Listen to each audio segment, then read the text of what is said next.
Good evening students. आज हम समस्या समाधान विधि के बारे में अध्ययन करेंगे। समस्या समाधान विधि का प्रयोग प्राचीन काल से ही होता आ रहा है। समस्या समाधान विधि का प्राचीन काल में प्रयोग सुकरात व सेंट थॉमस ने किया। सुकरात ने इसका प्रयोग आध्यात्मिक संवाद में किया। आधुनिक काल में इसका प्रयोग शिक्षा शास्त्री जॉन डीवी ने किया। समस्या समाधान विधि विद्यार्थी की मानसिक क्रिया पर आधारित है, क्योंकि इस विधि में समस्या का चयन करके विद्यार्थी स्वयं के विचारों एवं तर्क शक्ति के आधार पर मानसिक रूप से समस्या का हल ढूंढकर नवीन ज्ञान प्राप्त करता है। यानी इसमें मानसिक क्रियाओं पर बल दिया जाता है, जिससे कि छात्र कार्य को करके और नवीन ज्ञान प्राप्त करता है। स्किनर के अनुसार समस्या समाधान एक ऐसी रूपरेखा है जिसमें सृजनात्मक चिंतन तथा तर्क होते हैं। जब हम आगे इस विधि को देखेंगे, इसके सोपानों का अध्ययन करेंगे, तो आपको पता चलेगा कि किस प्रकार परिकल्पनाओं के निर्माण में सृजनात्मक चिंतन का उपयोग होता है और फिर पूरी समस्या के समाधान में तर्क और आंकड़ों का संकलन ये सब रहता है। तो स्किनर के अनुसार समस्या समाधान ऐसी रूपरेखा है जिसमें सृजनात्मक चिंतन तथा तर्क होते हैं।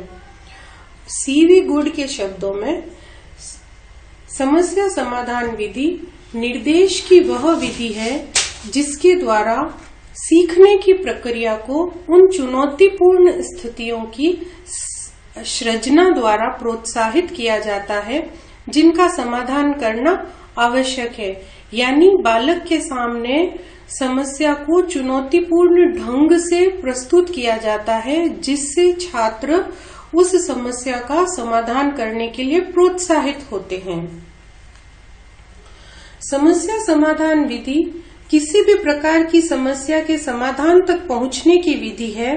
इस विधि में या इस विधि को वैज्ञानिक विधि भी कहा जा सकता है, क्योंकि वैज्ञानिक विधि जो होती है वह भी क्रमबद्ध तरीके से ही समस्या के समाधान तक पहुंचती है। और समस्या समाधान विधि में भी हम कुछ सोपानों का इस्तेमाल करते हैं और क्रमबद्ध अध्ययन किया जाता है।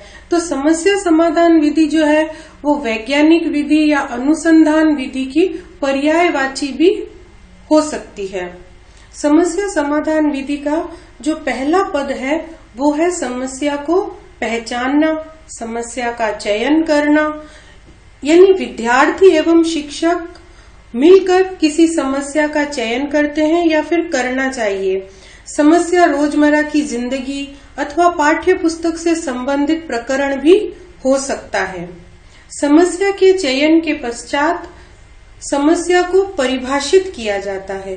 समस्या को भली भांति पहचानने के बाद विद्यार्थी उस समस्या को सटीक और सरल शब्दों में परिभाषित करते हैं। समस्या के परिभाषीकरण के लिए कुछ विशिष्ट शब्द या यूं कहें कीवर्ड्स का प्रयोग किया जाता है, जो समस्या को सही तरीके से समझने में मदद करते हैं। शिक्षक को इसमें छात्रों की सहायता करनी चाहिए या फिर इस समस्या को कक्षा में विचार विमर्श करके भी परिभाषित किया जा सकता है। उसके पश्चात समस्या से संबंधित साहित्य का अध्ययन करते हैं बालक। आंकड़ों का एकत्रीकरण करते हैं, तथ्यों को, सूचनाओं को एकत्रित करते हैं। इसके पश्चात जब ये सारा संबंधित साहित्य, सूचनाएं, आंकड़े एकत्रित हो जाते हैं तो परिकल्पना का निर्माण किया जाता है। परिकल्पना क्या होती है? परिकल्पना संभावित समाधान। यानी बालक ये सोचता है कि इस समस्या का यह परिणाम यह समाधान हो सकता है या और भी कई समाधान हो सकते हैं। सामान्यतः 2, 3, 4 परिकल्पनाएं बनाई जा सकती हैं। परिकल्पना का निर्माण करने के बाद परिकल्पना की जांच की जाती है।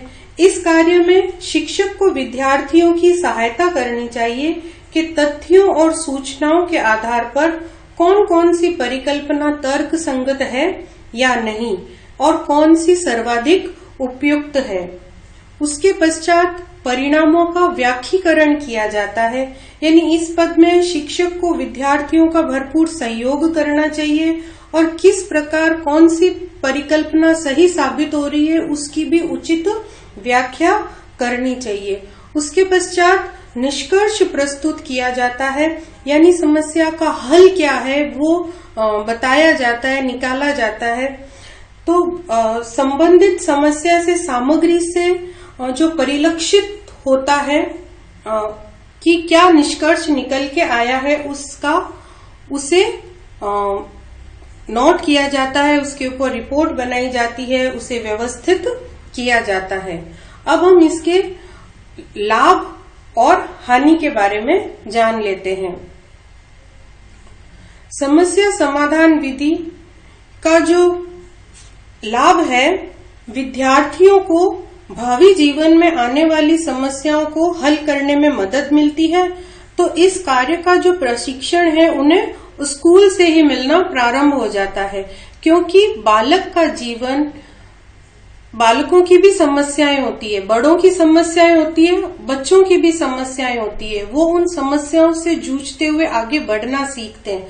तो उन्हें एक तरह का प्रशिक्षण मिलता है कि हम किस तरह छोटी छोटी परेशानियों से भी उभर के आ सकते हैं और इसे वो अपने भावी जीवन में भी इस्तेमाल कर सकते हैं या करेंगे। इस विधि फिर इसका नेक्स्ट लाभ है कि विद्यार्थियों के अंदर तर्क और चिंतन शक्ति, यानी जब उन्होंने आंकड़े इकट्ठे किए, परिकल्पना का निर्माण किया, परिकल्पनाओं की जांच की, तो इस पूरे प्रोसेस के अंदर तर्क और चिंतन शक्ति का विकास हुआ। इसके बाद में स्वाध्याय की आदत उनमें विकसित होती है, यानी स्वयं किस प्रकार कार्य किया जा सकता है। वैज्ञानिक दृष्टिकोण विकसित होता है, यानी किसी चीज का जब तर्क प्रस्तुत किया जाए, किसी भी बात समस्या का लॉजिक निकाला जाए और उसे उस तरीके से अपने जीवन में अपनाया जाए, तो छात्रों में एक वैज्ञानिक दृष्टिकोण का विकास होता है। विद्यार्थी स्वयं सक्रिय रहते हैं, यानी कार्य को करते हैं, यानी करके सीखना का जो सिद्धांत है वो यहाँ पे लागू होता है। तो इस तरह का जो सिद्धांत कार्य है, करके सीखने से जो ज्ञान अर्जित होता है वो अधिक स्थायी होता है। इस विधि से उत्तरदायित्व, अनुशासन, दूरदर्शिता, यानी छात्रों को एक समस्या को हल करना है, इसके प्रति उनका उत्तरदायित्व बना। उन्होंने ग्रुप में कार्य किया, इंडिविजुअल किया, जिस भी तरीके से किया, तो अनुशासन का भी पालन किया। और क्योंकि परिकल्पनाएं बनाई और उसके तथ्य जुटाए, तो इसमें उनकी दूरदर्शिता का भी विकास हुआ। इस प्रकार समस्या समाधान विधि के और भी कई सारे लाभ हो सकते हैं। प्रमुख लाभ ये हैं। अब समस्या समाधान विधि के कुछ दोष भी हैं, जैसे कि पाठ्यक्रम के सभी प्रकरणों का अध्ययन इससे नहीं करवाया जा सकता है। हर प्रकरण को समस्या समाधान विधि के द्वारा नहीं बताया जा सकता है। इस विधि में समय अधिक लगता है, क्योंकि अध्यापक छात्रों के सामने समस्या प्रस्तुत करेगा, आंकड़ों का इकट्ठा करना, परिकल्पना निर्माण, इसमें काफी सारा समय लग जाता है। निम्न कक्षाओं के लिए बिल्कुल भी उपयुक्त नहीं है, क्योंकि छोटी कक्षाओं के छात्र इस विधि को नहीं समझ पाएंगे और इतना अच्छे तरह से नहीं कर पाएंगे। पाठ्यक्रम को निश्चित समय पर नहीं पूरा किया जा सकेगा, क्योंकि काफी सारा समय इसी के अंदर लग जाएगा। समय के साथ में इसमें धन भी थोड़ा अपव्यय धन का भी हो जाता है। इस विधि में छात्रों की रुचियों को महत्व नहीं दिया जाता है, यानी जो समस्या ली जाती है, जरूरी नहीं कि प्रत्येक छात्र की भी उसमें रुचि हो। Thank you students.